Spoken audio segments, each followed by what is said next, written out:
একজন লোক ছোটবেলা গল্প শুনেছি, বট গাছের নিচে শুয়ে শুয়ে আল্লাহর গালি দিচ্ছে। আল্লাহর কেমন বিবেক, ইয়া বড় বট গাছ আর বট ফলগুলা এত ছোট ছোট, আর লাউ গাছ আর কুমড়া গাছের ইয়েটা কি খুব মোটা না চিকন?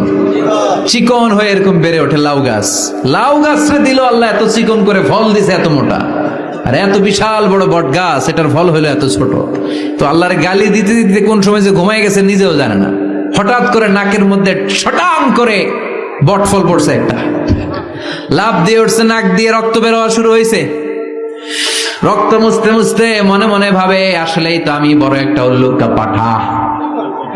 আজকে এই বট গাছের মধ্যে যদি লাউয়ের মতো ফল দিত, কুমড়ার মতো ফল দিত, আমার নাকের উপরে ওই লাউ আর কুমড়া বললে আমি থাকতাম না, আমি বিদায় হয়ে যেতাম, মক্কা পেয়ে যেতাম, ঠিক কিনা? যেখানে যেটা যেভাবে যতটুকু দরকার তার নাম চিৎকার করে তার নাম।